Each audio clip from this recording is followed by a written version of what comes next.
જય શ્રી કૃષ્ણ મિત્રો, આ વિડીયોમાં સાંભળશું દીપક વ્રતની વિધિ, તેનું મહાત્મ્ય તથા આ દિવસે કરવાનો એક સિદ્ધ ઉપાય જાણીશું, જે કરવાથી ઘરમાં ક્યારેય ધન અને સંપત્તિની ખોટ નહીં આવે।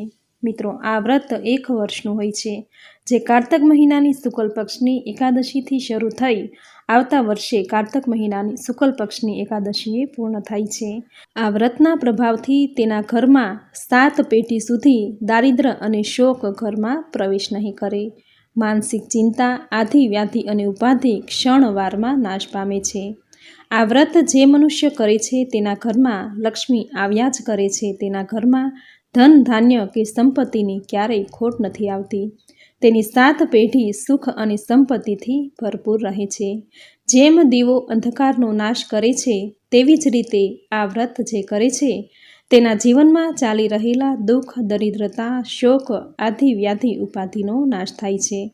આવું પુણ્ય ફળ આપનારું આ વ્રત છે। મિત્રો, આ દીપક વ્રતમાં દીવાનું મહત્વ હોય છે। આ વ્રતમાં કોઈ ઉપવાસ, એકટાણું કે જાગરણ કરવાનું નથી હોતું। આ વ્રત એક વર્ષનું હોય છે। એક વર્ષ માટે ઘરમાં અખંડ દીપક પ્રજ્વલિત કરવાનો હોય છે। વ્રતની સમાપ્તિમાં 12 બ્રાહ્મણોને આમંત્રણ આપી જમાડી અને દાન દક્ષિણા આપવાની હોય છે। એવું સિદ્ધ અને ચમત્કારિક આ વ્રતનો ઉલ્લેખ નારદ પુરાણમાં કરેલો છે। તો મિત્રો, સૌ પહેલાં આપણે સાંભળશું દીપક વ્રતની વિધિ, તેનું મહાત્મ્ય અને કથા વાર્તા। નારદે પૂછ્યું, હે મહાદેવ, સંવત્સર નામના દીપક વ્રતની વિધિ મને કહો। બધા વ્રતોમાં દીપક વ્રત મુખ્ય છે, માટે તેનું મહાત્મ્ય મને કહો। કારણ કે દીપક વ્રત કરનારે બધાય વ્રતો કર્યા હોય એમ ગણાય છે। તેમજ આ દીપક વ્રત કરવાથી સર્વ કામનાઓની સિદ્ધિ થાય છે અને બધા જ પાપોનો નાશ થાય છે, માટે તે તમે મને કહો। મહાદેવ બોલ્યા, હે નારદ, પાપને નાશ કરનારું આ રહસ્યમય દીપક વ્રત હું તમને કહું છું, જે સાંભળવાથી બ્રહ્મ હત્યારો, ગૌ હત્યારો, મિત્ર હત્યારો, ગુરુ પત્ની સાથે વ્યભિચાર કરનારો, વિશ્વાસઘાતી તથા ઘાતકી સ્વભાવ ધરાવતો પાપી મનુષ્ય પણ શાશ્વત મોક્ષને પામે છે। એટલું જ નહીં, પણ દીપક વ્રતની વિધિ અને તેના મહાત્મ્યને સાંભળનાર મનુષ્યો પોતાના 100 કુળોનો ઉદ્ધાર કરી વિષ્ણુ લોકમાં જાય છે। તે સર્વોત્તમ દીપક વ્રત હું તમને કહું છું, તેની વિધિ અને મહાત્મ્ય તમે સાંભળો। દીપક વ્રત એક વર્ષનું હોય છે। હેમંત ઋતુના પહેલા કારતક મહિનાની શુક્લ પક્ષની એકાદશીએ પરોઢિયે વહેલા ઉઠી નિત્ય કર્મ કરી કામ ક્રોધથી રહિત થઈને નદીના સંગમ પર કે કોઈ તીર્થ પર જઈને સ્નાન કરવું। નદીનો સંગમ કે તીર્થ સ્થળ ન હોય તો નજીકના તળાવ કે નદીએ જઈને સ્નાન કરવું। એ પણ આજુબાજુ ન હોય તો સ્વચ્છ પાણીથી ઘરે સ્નાન કરવું। મનને કાબૂમાં રાખવું। વ્રતના આરંભે સ્નાન કરતી વખતે સ્નાન મંત્ર બોલવો કે હું સર્વ તીર્થોમાં, કુંડોમાં, ઝરણાઓમાં તથા નદીઓમાં સ્નાન કરી ચૂક્યો છું। હે જળ, તમે મને આ સર્વમાં સ્નાન કરવાનું ફળ આપો। આ મંત્રોચ્ચાર પૂર્વક સ્નાન કર્યા પછી દેવોને તથા પિતૃઓને દેવતર્પણ તથા પિતૃતર્પણ દ્વારા તૃપ્ત કર્યા પછી જપ કરવો। ત્યાર પછી જીતેન્દ્રિય બની ભગવાન લક્ષ્મી નારાયણનું પૂજન કરવું। તેમાં સૌપ્રથમ ભગવાનને પંચામૃત વડે સ્નાન કરાવ્યા પછી ચંદનયુક્ત સુગંધિત જળ વડે સ્નાન કરાવી પ્રભુને કહેવું કે હે દેવોના દેવ, હે જગતના પતિ, તમે હમણાં શ્રી લક્ષ્મીજી સહિત નહાયા છો, તો હે દેવોના દેવ, આ ઘોર સંસારરૂપ બંધનથી મારો ઉદ્ધાર કરો। ત્યાર પછી શ્રી લક્ષ્મી સહિત ભગવાન વિષ્ણુનું પૂજન કરી વૈદિક મંત્રો તેમજ પૌરાણિક મંત્રો ઉચ્ચારી અથવા વૈદિક સૂક્ત કે પછી પુરુષ સૂક્ત બોલતા રહી પૂજન કરવું, અથવા ભગવાન વિષ્ણુના આ 10 અવતારોના નમસ્કાર બોલવા। જેમ કે આ 10 અવતારના નામો ઉચ્ચારી ભગવાનના મસ્તકની પૂજા કરવી।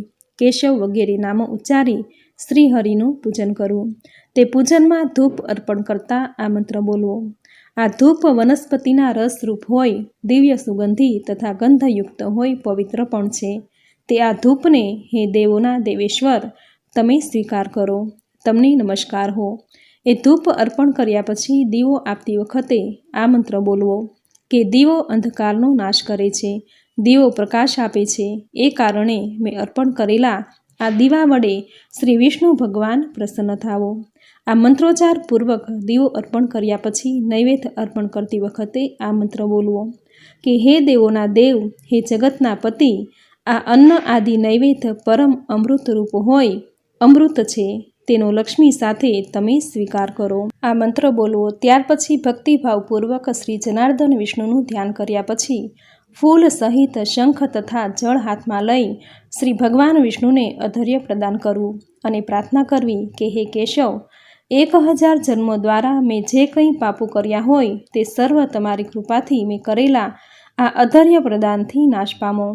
આવી રીતે અધર્ય પ્રદાન કરી ભગવાન વિષ્ણુને ભક્તિભાવપૂર્વક પ્રણામ કરવા. ત્યાર પછી ઘીથી કે તેલથી ભરેલો એક નવો ઘડો ભગવાન શ્રી લક્ષ્મીનારાયણની આગળ સ્થાપવો અને તેની ઉપર ત્રાંબાનું કે માટીનું પાત્ર મૂકવું. ત્યાર પછી એ પાત્રમાં ઘી કે તેલ ભરી તેની વચ્ચે 9 તાંતણા જેટલી જાડી વાટ મૂકવી. તે પછી એમાં દીવો પ્રગટાવો. ત્યાર પછી ચંદન, પુષ્પો વગેરેથી ઘડા સહિત તે દીવાનું પૂજન કરવું. ત્યાર પછી હે નારદ, તે દીવાને વાયુ રહિત ઘરમાં ગોઠવવો. ત્યાર પછી પવિત્ર મનથી મંત્રોચ્ચાર કરી શુભ સંકલ્પ કરવો. આ મંત્ર છે: આ દીવો 1 વર્ષ સુધી ભૂત અને ભવિષ્યની કામનારૂપ હોય, જાણે એક ચક્રવર્તી મહારાજા હોય તેમ અહીં જ પ્રકાશી રહ્યો છે. મેં આ અખંડ દીવાને અહીં બરાબર ગોઠવ્યો છે. આ દીવો એક ધારા અસખલિત અગ્નિહોત્ર રૂપ છે. આ અખંડ દીપક વડે હે ભગવાન કેશવ, તમે મારી પર પ્રસન્ન થાવ. આ પ્રમાણે અખંડ દીપકનું 1 વર્ષ માટે સ્થાપન કર્યા પછી એ દીપક વ્રત કરનારે પોતાના ઇન્દ્રિયોને કાબૂમાં રાખીને જ્ઞાન યોગમાં તેમજ વેદોના અધ્યયનમાં તત્પર રહેવું. ધર્મભ્રષ્ટો, પાપીઓ તેમજ પાખંડીઓ સાથે વાતચીત ન કરવી. આ દિવસે ઉપવાસ કરવો, રાત્રે જાગરણ કરવું. જાગરણ દરમિયાન પુણ્ય ગ્રંથોનું વાંચન તેમજ ધાર્મિક કથાઓ અને ઉપાખ્યાનો કહેવા તેમજ સાંભળવા. ધૂન, ભજન, કીર્તન વગેરેનું પણ વાજિંત્રો સહિત આયોજન કરવું. ત્યાર પછી સવાર થતાં નિત્ય કર્મ કરી સ્નાન વગેરેથી પવિત્ર થઈ ભગવાનનું પૂજન કરવું. ત્યાર પછી પોતાની શક્તિ અનુસાર બ્રાહ્મણો જમાડવા અને ભક્તિભાવથી તેમનું પૂજન કરવું. ત્યાર પછી પોતે પારણું કરી બ્રાહ્મણોને નમસ્કાર કરી એમને વિદાય કરવા. આ પ્રમાણે 1 વર્ષ સુધી દિવસ અને રાત દ્રઢ નિશ્ચયી બની દીપક વ્રત કરવા તત્પર રહેવું. આ દીપક વ્રતમાં પોતાની શક્તિ અનુસાર સોનાનું 4 તોલા, 1 તોલો કે અડધા તોલાના દીવાનું પાત્ર બનાવવું. 2 કે અઢી તોલાની ચાંદીની દિવેટ બનાવવી. ઘીથી ભરેલો ઘડો હોવો જોઈએ અને તેની પર ત્રાંબાનું પાત્ર રાખવું જોઈએ.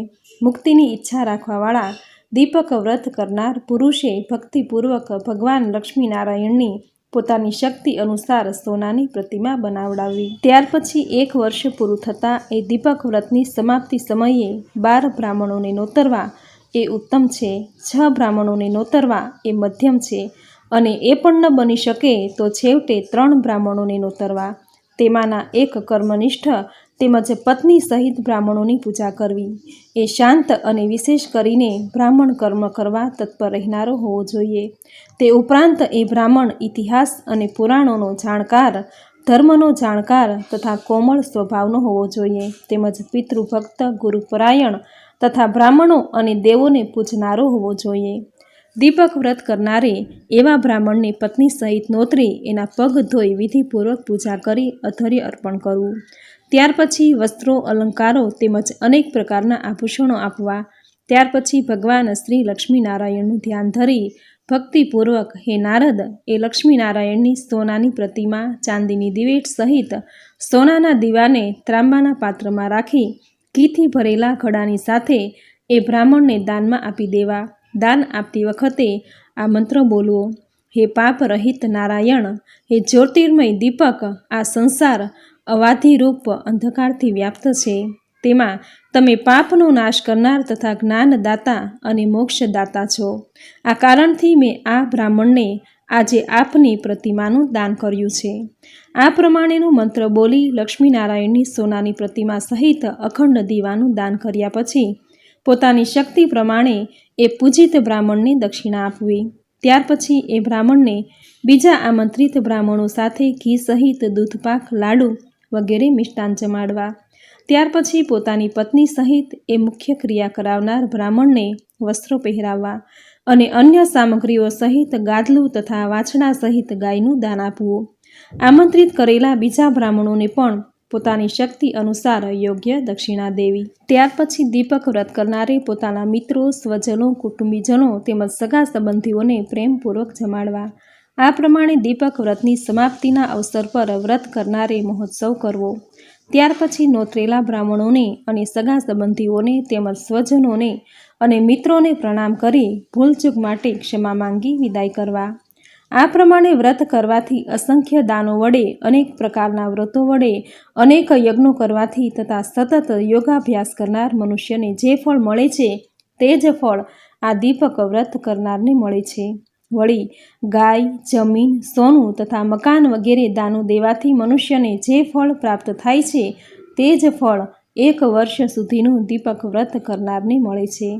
આ વ્રત નિમિત્તે દીવાનું દાન કરનાર મનુષ્ય ક્રાંતિ, અખૂટ ધન, જ્ઞાન અને પરમ શ્રેષ્ઠ સુખ પામે છે.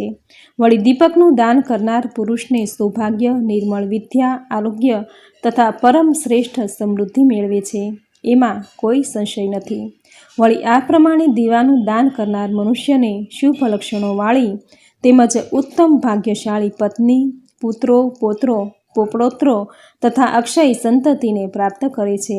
વળી તે જ પ્રમાણે દીપકના દાનના પ્રભાવથી બ્રાહ્મણ શ્રેષ્ઠ જ્ઞાનને પામે છે, ક્ષત્રિય ઉત્તમ રાજ્ય મેળવે છે, વૈશ્યને ધન તેમજ પશુઓ મળે છે અને શૂદ્રને સુખની પ્રાપ્તિ થાય છે. જે કુમારી ઉપર જણાવેલા દીપક વ્રતને કરે છે તે ઉત્તમ લક્ષણવાળો પતિ મેળવે છે. એ ઘણા પુત્રો, પૌત્રો તથા લાંબુ આયુષ્ય મેળવે છે.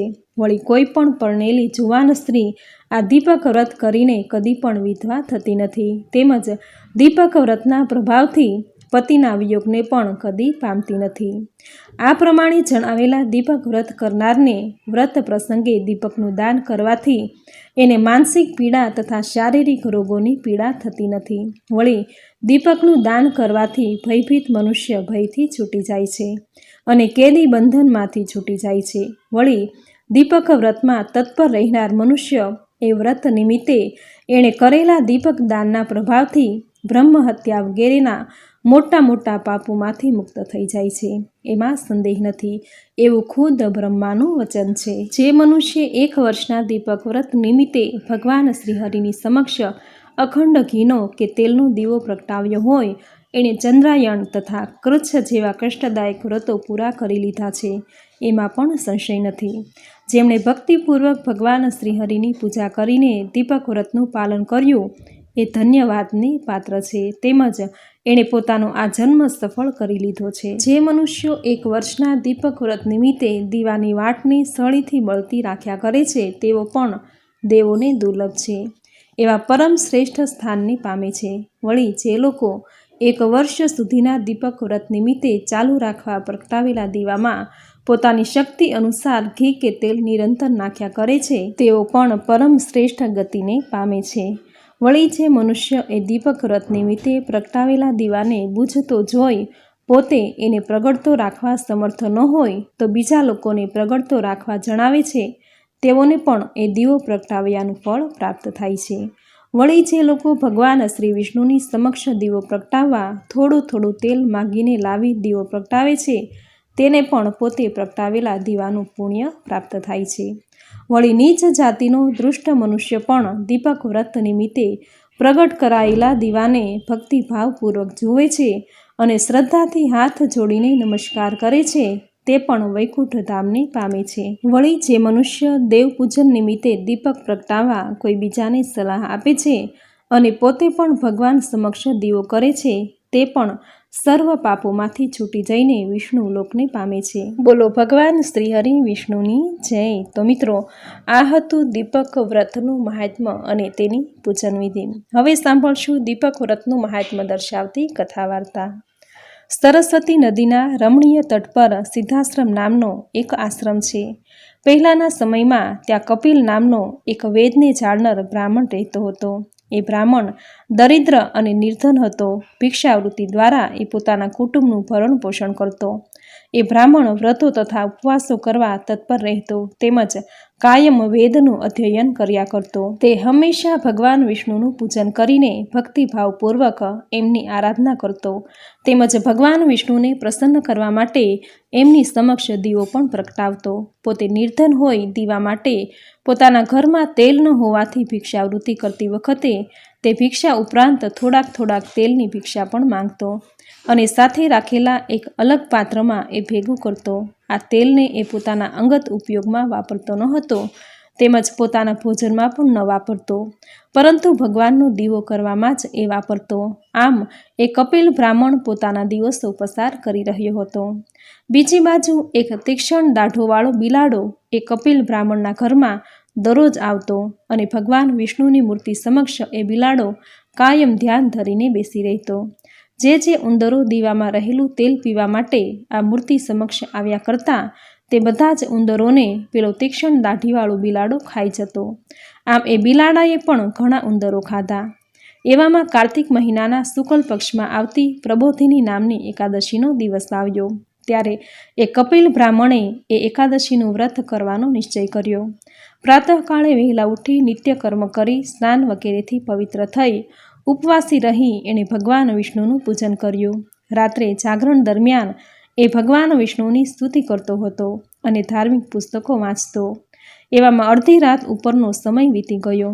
એને ઝોકું આવી ગયું. આ સમય દરમિયાન પેલો સંતાઈને બેઠેલો બિલાડો ધીમા પગલે ત્યાં આવી ભગવાન વિષ્ણુને ધરાવેલો નૈવેદ્ય ખાઈ ગયો.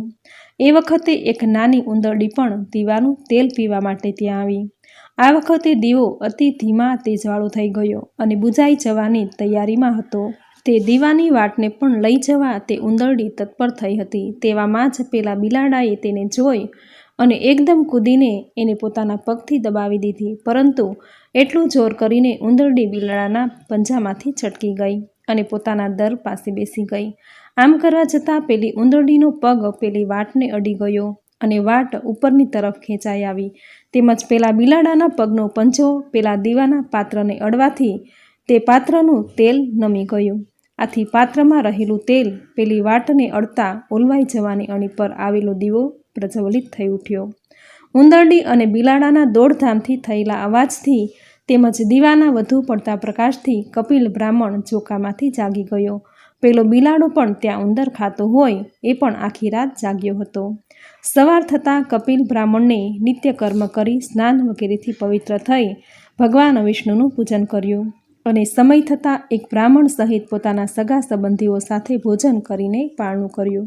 સમય પસાર થતાં એ કપિલ બ્રાહ્મણને ત્યાં પુત્રો તથા પૌત્રો પણ જન્મ્યા અને ધન ધાન્ય આરોગ્ય વગેરે પરમ સુખને પામ્યો. છેવટે એ કપિલ બ્રાહ્મણ દીપક વ્રતના પ્રભાવથી આ સંસારના ફેરામાંથી છૂટી જઈ એનો આત્મા દીવાની જ્યોત સ્વરૂપે પરમાત્મામાં સમાઈ ગયો. તે જ પ્રમાણે પેલી ઉંદરડી પણ કાળે કરીને પોતાના દરમાં મરણ પામી હતી અને એનો જીવાત્મા દિવ્ય સ્વરૂપ ધરી વિમાનમાં બેસી સ્વર્ગમાં ગયો હતો. તે જ પ્રમાણે પેલો બિલાડો પણ આયુષ્યની અવધિ પૂરી થતાં મૃત્યુ પામ્યો અને દેવતાએ સ્વરૂપ ધારણ કરી ઉત્તમ વિમાનમાં બેસી વિષ્ણુલોકમાં ગયો. ત્યાં ઘણા વર્ષો સુધી અનેક પ્રકારના ઉત્તમ ભોગો ભોગવી આ પૃથ્વી પર સુધર્મા નામનો રાજા થયો. સુધર્મા ઘણો પ્રતાપી તેમજ પરાક્રમી રાજા હતો. તે સુખ શાંતિપૂર્વક પોતાનું રાજ્ય ચલાવતો હતો.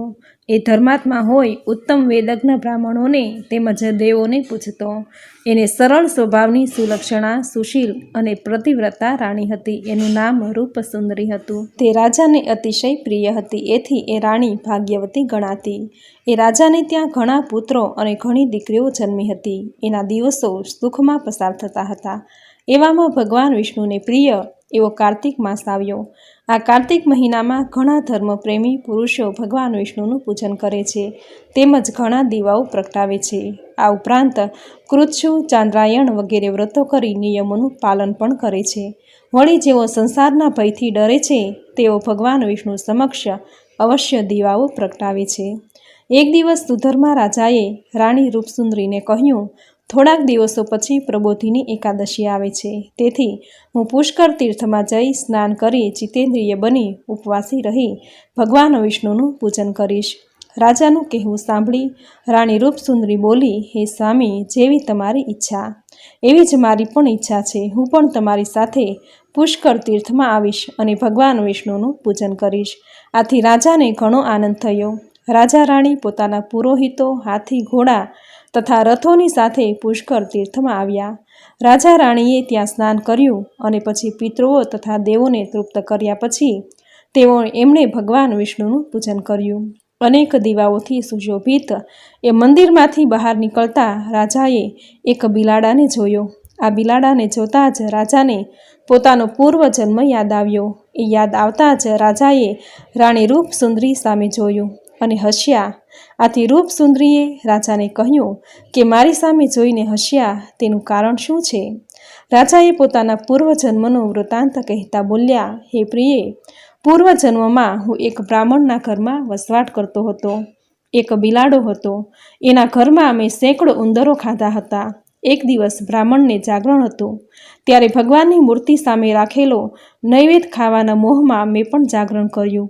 એટલામાં એક ઉંદરડીને પકડવા જતાં મારા હાથનો પંજો પેલા દીવાને અડી ગયો અને એથી એ ઓલવાતો દીવો પ્રજ્વલિત થઈ ગયો.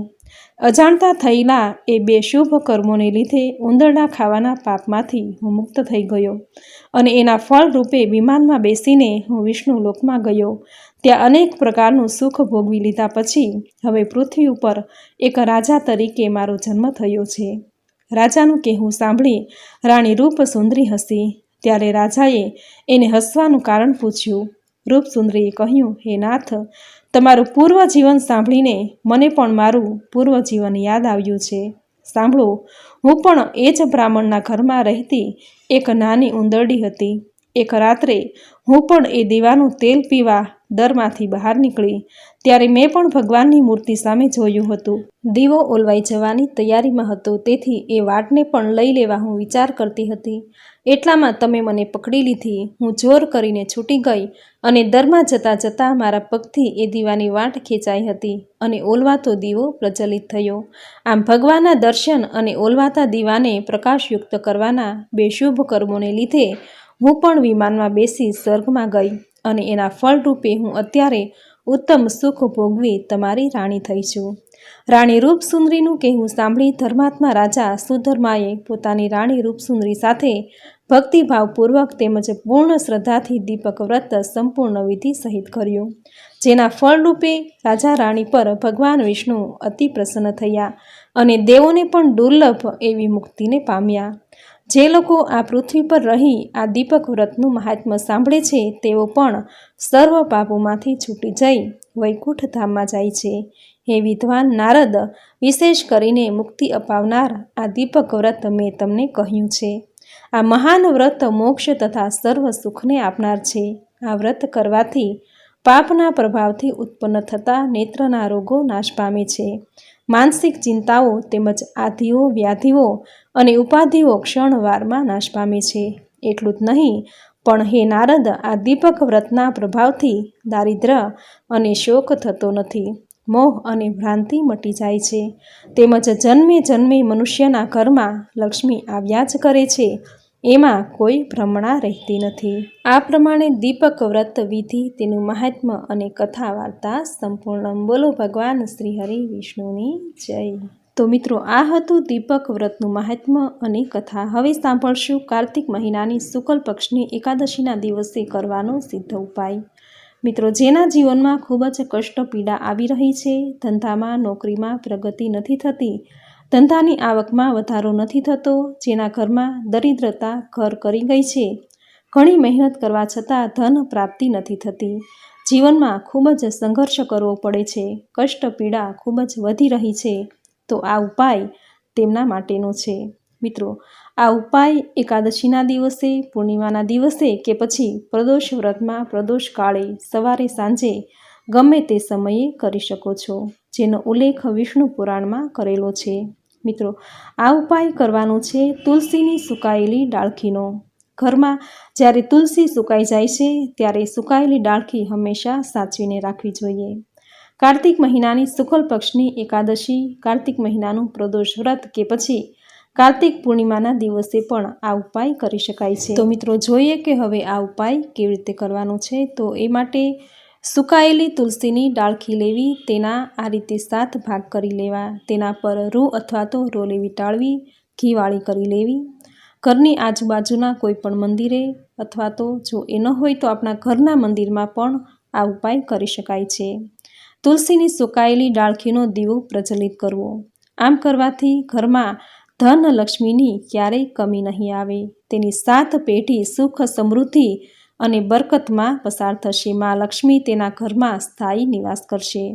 વિષ્ણુ પુરાણમાં કહ્યું છે કે કાર્તિક મહિનામાં જે વ્યક્તિ તુલસીની ડાળીને ઘીમાં બોળીને ભગવાનની સામે દીપ પ્રગટાવે છે, આરતી ઉતારે છે, તેના ઘરમાં 7 પેઢી વૈભવ, ઐશ્વર્ય અને મા લક્ષ્મી નિવાસ કરશે. મિત્રો, કાર્તિક મહિનામાં દીપદાનનું મહત્વ છે. આથી જ કાર્તિક મહિનાની શુક્લ પક્ષની એકાદશીના દિવસે, દેવ દિવાળીના દિવસે આપણે દીપ પ્રગટાવીએ છીએ, કે જેને આપણે દેવ ઉઠી એકાદશી કે પછી દેવ દિવાળી પણ કહીએ છીએ. કાર્તિક મહિનામાં દીપદાનનું મહત્વ છે. આ મહિનામાં જે કોઈ વ્યક્તિ આ તુલસીની ડાળીનો દીપ પ્રગટાવી ઉપાય કરશે, તેની દરેક મનોકામના પૂર્ણ થશે, તેમાં કોઈ શંકાની સ્થાન નથી.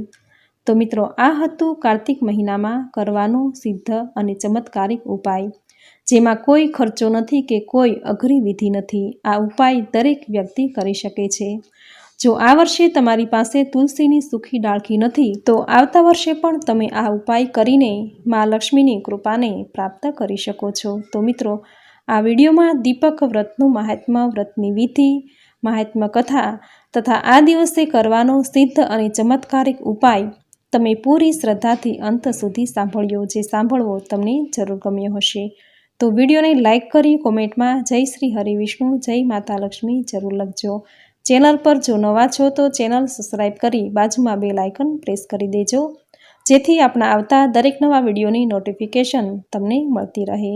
તથા આ માહિતી તમારા મિત્રો, સ્નેહીજનો અને પરિવારજનોને જરૂરથી શેર કરજો, જેથી દરેક લોકો મા લક્ષ્મીની કૃપાને પ્રાપ્ત કરવા માટે આ સિદ્ધ ઉપાયનો લાભ લઈ શકે. મા લક્ષ્મીની કૃપા તમારા જીવનમાં હર હંમેશા બની રહે, ઘરમાં સુખ સમૃદ્ધિનો વાસ થાય તેવી પ્રાર્થના સાથે અને નવા વિડીયો સાથે આપ સૌને મારા જય શ્રી કૃષ્ણ.